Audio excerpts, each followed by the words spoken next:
Et donc, je suis de retour des réunions annuelles entre la Banque mondiale, le FMI et l'ensemble des délégations des pays à Washington. Et donc, d'une certaine façon, je faisais le rapport à son Excellence le Premier ministre des discussions et des avancées dans ces discussions qui ont eu lieu à Washington pendant les réunions annuelles.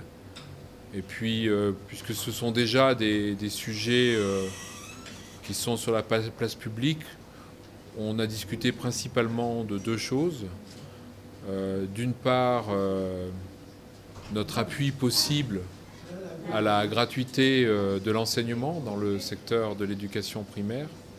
Et d'autre part, nos discussions sur un programme de réformes économiques qui pourrait faire l'objet d'un appui budgétaire.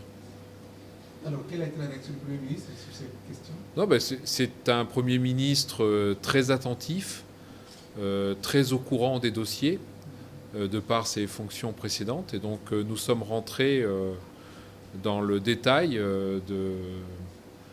des réformes, dans le détail des implications, dans le détail des implications notamment budgétaires de certaines réformes. Donc c'était une discussion d'une certaine façon très, très fouillée. C'est vrai qu'on en parle déjà beaucoup. C'est une mesure qui, de mon point de vue, est très importante pour l'avenir du pays, puisque c'est à l'école primaire qu'on apprend à réfléchir et que donc on prépare son avenir et qu'on atteindra peut-être un jour un travail sur le marché du travail. Et donc la Banque mondiale pense qu'il est important d'appuyer cette réforme ambitieuse. Et donc nous sommes en train d'examiner la possibilité d'appuyer cette réforme. Donc quand on examine la possibilité, ça veut dire qu'on regarde comment on pourrait apporter des financements à cette mesure de politique qui améliore la gouvernance du secteur, qui améliore la qualité de l'enseignement.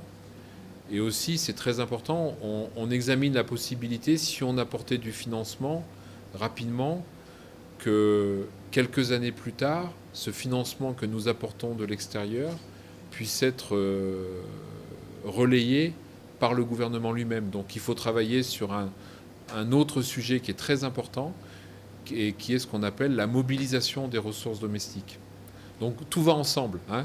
Il ne s'agit pas seulement de financer la gratuité de l'éducation, il faut aussi améliorer la gouvernance du secteur, il faut aussi améliorer la qualité de l'enseignement, et bien sûr, il faut augmenter la mobilisation des ressources domestiques de manière à ce que le budget du gouvernement, qui n'est pas très important pour le moment, puisse grandir de manière à ce que plus de place soit faite pour les secteurs sociaux.